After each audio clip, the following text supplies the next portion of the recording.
नमस्कार दोस्तों, last video में हमने इंडस्ट्री 4.0 के बेसिक फंडामेंटल के बारे में बात की। इस वीडियो में हम एक मैन्युफैक्चरिंग सेटअप में, एक मैन्युफैक्चरिंग यूनिट में इंडस्ट्री 4.0 का ग्राउंड बेस इंप्लीमेंटेशन कैसे हो सकता है, इस बारे में डिस्कशन करेंगे। तो सबसे पहले जब हम इंडस्ट्री 4.0 को एक फैक्ट्री के पॉइंट ऑफ व्यू से अंडरस्टैंड करते हैं, एक मैन्युफैक्चरिंग यूनिट के पॉइंट ऑफ व्यू से हम उसको बात करते हैं, सो ब्रॉड लेवल पर हम कह सकते हैं कि इंडस्ट्री 4.0 मींस फैक्ट्री डिजिटलाइजेशन, यानी फैक्ट्री को डिजिटलाइज करना। सो इस वीडियो में हम उन पॉइंट्स को डिस्कस करेंगे कि जहां पर इंडस्ट्री 4.0 को इंप्लीमेंट करने से हमें अच्छा पेबैक मिल सकता है और हमारा रिटर्न ऑफ इन्वेस्टमेंट बहुत जल्दी आ सकता है। सो सबसे पहले मैं यहां पर बात करता हूं कि हम हर एक मैन्युफैक्चरिंग इंडस्ट्रीज में हम ऑपरेटर को इंसेंटिव देते हैं और ऑपरेटर को बोनस देते हैं, बट वो इंसेंटिव और बोनस जो होता है वो हमारा मोटिवेशनल फॉर्म में नहीं होता। इट मींस कि या तो हम एनुअल सेल पर उसको इंसेंटिव देते हैं या फिर दीपावली पर बोनस देते हैं, बट ऑपरेटर की प्रोडक्टिविटी से उसका कोई डायरेक्टली लिंक नहीं होता। ऑपरेटर, अगर आप 50,000 भी इंसेंटिव दोगे ऑपरेटर को, तो भी उसको इस चीज का पता है कि वो प्लांट की एनुअल सेल पर दिया जा रहा है या प्लांट की मंथली सेल पर दिया जा रहा है, तो डायरेक्टली वो उस अमाउंट से मोटिवेट नहीं होता। सो हम क्या कर सकते हैं कि हम एक real time operator incentive programme start करें। So real time operator incentive programme का क्या मीनिंग हुआ कि सपोज दैट ऑपरेटर मॉर्निंग में 6 o'clock पर आकर मशीन को ऑन करता है, तो जैसे जैसे वो 6 से 7 के बीच में उसने मशीन से कितना प्रोडक्शन किया, मशीन का यूटिलाइजेशन कितना है, वो हमारा रियल टाइम इंडस्ट्री 4.0 के थ्रू हमारा मशीन के ऊपर डिस्प्ले होता जा रहा है। और जैसे जैसे अगर उसका मशीन यूटिलाइजेशन हमारा 85 to 90% है, तो हमारा एक्स अमाउंट उसने अभी तक कमाया, इंसेंटिव अमाउंट उसका एक्स हो गया, तो वो वहां पर मशीन के ऊपर इंसेंटिव अमाउंट उसका रियल टाइम हमारा आता जा रहा है। जैसे जैसे टाइम मशीन यूटिलाइजेशन हमारा अप डाउन हो रहा है, उसी के अकॉर्डिंग उसका इंसेंटिव अमाउंट भी हमारा अप डाउन हो रहा है। सो इस तरह से हम सबसे पहले इस स्टेप में क्या करेंगे कि सबसे पहले हम जो भी ऑपरेटर जिस मशीन पर है, उस मशीन पर हम इंडस्ट्री 4.0 के थ्रू हम मशीन यूटिलाइजेशन कैलकुलेट करना शुरू करते हैं और मशीन यूटिलाइजेशन के थ्रू हमारी ऑपरेटर इफिशिएंसी कैलकुलेट होनी शुरू हो जाएगी। सो ऑपरेटर इफिशिएंसी हमारी, फिर हम एक डिसाइड कर देते हैं कि अगर ऑपरेटर इफिशिएंसी हमारी 80 to 85% है, तो हमारा एक दिन का एक्स अमाउंट होगा, एक्स अमाउंट हम ऑपरेटर को एज इंसेंटिव पे करेंगे। अगर ऑपरेटर इफिशिएंसी हमारी 90 to 95% है, तो एक अमाउंट हम एज इंसेंटिव ऑपरेटर को देंगे। तो इस तरह से एक क्राइटेरिया हम इंसेंटिव का जो है डिसाइड कर देंगे। सो उससे क्या होगा कि जो ऑपरेटर को इस चीज का पता है कि वो जैसे जैसे वो मशीन का प्रोडक्शन बढ़ाएगा, तो उसको एक अमाउंट उसकी पॉकेट में आता जाएगा। देखिए, जनरली इंडस्ट्रीज में क्या होता है कि जो भी वर्कमैन या जो भी ऑपरेटर्स हमारे मशीन पर होते हैं, उनको मशीन यूटिलाइजेशन या प्रोडक्टिविटी से कोई खास मतलब नहीं होता। इवन जो हमारे सुपरवाइजर्स और मैनेजर होते हैं, उनके लिए भी मशीन यूटिलाइजेशन, प्रोडक्टिविटी वो सिर्फ पेपर वर्क में रहता है। सो अगर मशीन यूटिलाइजेशन डाउन है तो 10 रीजन ऑपरेटर का काउंट करा देगा, 10 रीजन सुपरवाइजर का काउंट करा देगा। अल्टीमेटली वो सिर्फ एक डिबेट का पार्ट जो है रहता है। एक्चुअली उसका कोई जो है बेनिफिट, उस डिस्कशन का कोई खास बेनिफिट नहीं हो पाता, बिकॉज उसको पता है कि अगर वो यूटिलाइजेशन बढ़ाएगा, ऑपरेटर को पता है कि अगर यूटिलाइजेशन वो जो है बढ़ा भी देता है, तो उसकी सेहत पे उसका कोई फर्क पड़ने वाला नहीं है। तो हम सबसे पहले व्हाट वी कैन डू कि हम मशीन यूटिलाइजेशन को जो है रियल टाइम कैलकुलेट करना शुरू करें और ऑपरेटर इफिशिएंसी को मशीन यूटिलाइजेशन के साथ हम कनेक्ट कर दें, और ऑपरेटर इफिशिएंसी के बिहाफ पर हम इंसेंटिव, रियल टाइम इंसेंटिव हमारा मशीन के ऊपर, रियल टाइम ऑपरेटर इंसेंटिव हमारा मशीन के ऊपर डिस्प्ले होना स्टार्ट हो जाए। और ये मैं आपको प्रैक्टिकली चीज बता रहा हूं, ये मैंने कई इंडस्ट्रीज में इसको खुद इंप्लीमेंट कराया है और इसके बेहतर रिजल्ट्स मिले हैं। यानी जहां पर हमारा जिस फैक्ट्री में, जिस इंडस्ट्री में हमारा मशीन यूटिलाइजेशन 55-60% तक था, वो हमारा 85-90% तक जो है पहुंच चुका है। बिकॉज होता क्या है कि अभी के सिनेरियो में ऑपरेटर के पास सपोज दैट मशीन पर मटेरियल खत्म हो गया तो ऑपरेटर बैठ जाता है, उसको बेसिकली रिलैक्स चाहिए।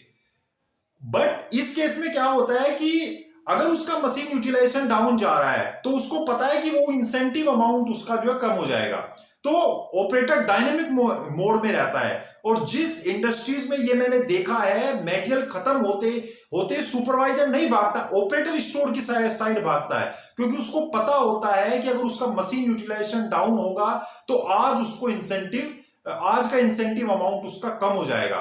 So that is the ground based implementation कि हम मशीन यूटिलाइजेशन स्टार्ट करें कैलकुलेट करना। मशीन यूटिलाइजेशन से हमारी ऑपरेटर इफिशिएंसी कैलकुलेट होगी और ऑपरेटर इफिशिएंसी से हम डायनेमिक वे में रियल टाइम इंसेंटिव अमाउंट हमारा कैलकुलेट होना शुरू हो जाएगा। अब मशीन यूटिलाइजेशन कैलकुलेट कैसे करें? बेसिकली जितनी भी हमारी जो है मशीन्स होती हैं, यानी अगर मैं सीएनसी वीएमसी की बात करूं या फिर रोबोट्स की बात करूं या फिर प्रेस मशीन्स की बात करूं, तो बेसिकली हर मशीन पर पीएलसी होती है हर मशीन के ऊपर, और जब भी हमारी मशीन बंद होती है तो एक सिग्नल, एक पल्स मिलती है कि मशीन अभी बंद है, राइट। सो किसी भी थर्ड पार्टी को बहुत सारी कंपनीज हैं, I will not, this is not a right platform to share the name of the company, but किसी भी थर्ड पार्टी को हम हायर कर सकते हैं और वो बेसिकली हमारी पीएलसी के साथ अपने सिस्टम को कनेक्ट कर देते हैं और हमारे मशीन कितना टाइम हमारी जो है बंद रही है उसका टाइम हमारे पास आना शुरू हो जाता है। सो बेसिकली हमारे पास शिफ्ट का अवेलेबल टाइम होता है और एक्चुअल यूटिलाइज टाइम होता है हमारा मशीन का, कि कितना टाइम मशीन हमने यूटिलाइज की। तो हमारे मशीन यूटिलाइजेशन टाइम को जब हम अपने अवेलेबल टाइम से हम डिवाइड करते हैं तो हमारा मशीन यूटिलाइजेशन कैलकुलेट होना शुरू हो जाता है और ये रियल टाइम चलता रहता है। रियल टाइम मींस कि अगर अभी 9 से 10 का है तो 9 से 10 के बीच में मशीन यूटिलाइजेशन हमारा कितना है, 10 से 11 के बीच में कितना है। तो इस तरह से जैसे जैसे टाइम हमारा बढ़ता जाएगा मशीन यूटिलाइजेशन हमारा मशीन के ऊपर डिस्प्ले होता जाएगा और वो रियल टाइम डिस्प्ले होगा। सेम ऐसे ही ऑपरेटर इफिशिएंसी डिस्प्ले होगी और सेम ऐसे ही हमारा अभी तक जैसे 9 से 10 अगर बंदे ने काम किया तो 9 से 10 के बीच में उसका इंसेंटिव अमाउंट कितना है, 10 से 11 के बीच में जो है कितना है। इसी तरह से वो शिफ्ट एंड पे आज की डेट में ऑपरेटर ने कितना इंसेंटिव कमाया वो ऊपर एचएमआई पर, मशीन के एचएमआई पर आ जाएगा कि इस ऑपरेटर ने इतना इंसेंटिव कमाया। और वो देखो, हम इंसेंटिव तो वैसे भी दे रहे हैं, हम एनुअल बेसिस पर इंसेंटिव और बोनस तो ऑपरेटर को वैसे भी दे रहे हैं, लेकिन अब जो हम इंसेंटिव और जो बोनस दे रहे हैं वो एक मोटिवेशनल फॉर्म में जा रहा है। यानी ऑपरेटर को यह पता है कि मेरा जो इंसेंटिव बनेगा महीने का या दिन का वो कंपनी की ओवरऑल सेल पे नहीं है, वो जो मैं काम कर रहा हूं मेरे काम के ऊपर वो जो है डिपेंड है। यानी अगर मैंने अभी तक 10 पीस निकाले तो 10 पीस में मेरा x रुपीज आ गया, सपोज दैट 10 पीस में 10 रुपए आ गए। उसको पता है कि अगर मैं 11वां पीस जितनी जल्दी निकालूंगा उतना ही जल्दी ये जो 10 रुपए हैं मेरे ये 20 बन जाएंगे, ये 30 बन जाएंगे, ये 40 बन जाएंगे। तो जो उसका जो एक मोटिवेशन है ना वो हमेशा हायर मोड में रहता है। अगर उसकी मशीन ब्रेकडाउन में जाएगी तो वो मेंटेनेंस के पीछे भागेगा, अगर उसके पास मेटल की अनअवेलेबिलिटी होगी तो वो जो है आपका स्टोर की साइड भागेगा। सो इसी तरह से हम क्वालिटी इंस्पेक्शन एरिया में भी इंडस्ट्री 4.0 को यूज कर सकते हैं और उसका बेनिफिट ले सकते हैं। बेसिकली क्वालिटी इंस्पेक्शन एरिया में जो हमारे गेजेज होते हैं और जो फिक्चर्स होते हैं, तो हर पार्ट का एक अपना गेज होता है या फिर फिक्चर होता है। तो हम उस गेज या फिक्चर पर क्यूआर कोड जो है लगा सकते हैं और उस क्यूआर कोड को जब भी हम कोई पार्ट इंस्पेक्शन करें तो उस पार्ट को हम क्यूआर कोड को स्कैन करें। सो इससे जो हमारा इंस्पेक्टेड क्वांटिटी है फिर हमें किसी ERP या SAP में डेटा एंट्री करने की रिक्वायरमेंट नहीं है। सीधा हम स्कैन करेंगे और हमारा डेटा जो है कौन सा पार्ट है, कितनी क्वांटिटी है, वो हमारा सीधा जो है सिस्टम में चला जाएगा और उसी के बेस पर डायनेमिक वे में हमारे जो भी एनालिसिस है वो सब भी हमारे डायनेमिक वे में हो जाएंगे। यानी बेसिकली पेरेटो एनालिसिस, हिस्टोग्राम, ये सब जो भी हमारे एनालिसिस हैं कि किस पार्ट की कितनी क्वांटिटी रिजेक्ट हुई, कितनी होल्ड हुई, कितना पार्ट हमने इंस्पेक्शन किया, तो ये सब हमारा डायनेमिक वे में हमारी जो है मॉनिटरिंग होना स्टार्ट हो जाएगी। Same we can get the good results in maintenance area by the implementation of industry 4.0। Basically machine breakdown में अगर आती है, मशीन ब्रेकडाउन में क्यों आती है?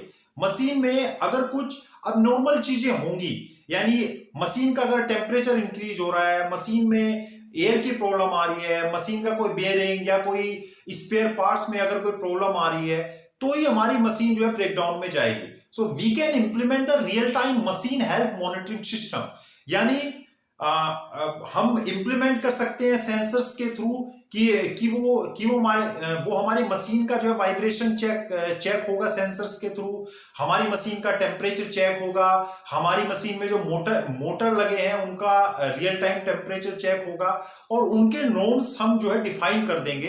कोई भी हमारे मशीन पैरामीटर्स एक नॉर्म से आउट जाता है या नॉर्म से अपर जाता है तो हम जो है उस पर एक्शन लेंगे, सो दैट जो हमारे मशीन ब्रेकडाउन्स हैं उनको जो है काफी हद तक कम किया जा सकता है, जिससे हमारा OE and machine utilization increase होगा। सो इस तरह से अगर हम एक सही वे में, एक सही तरीके से मैन्युफैक्चरिंग यूनिट में, फैक्ट्रीज में इंडस्ट्री 4.0 को इंप्लीमेंट करते हैं तो we can get the good results. But actually problem यही होती है कि हम कोई रोड मैप नहीं बनाते और सिर्फ हम किसी थर्ड पार्टी को इनवाइट कर लेते हैं कि वो हमें गाइड करे। Third party basically they are the expert for the implementation, but क्या इम्प्लीमेंटेशन कराना है, कैसे कराना है, वो सिर्फ हम ही बता सकते हैं। सो ये कुछ मेरे आइडियाज हैं, कुछ एक्सपीरियंस हैं।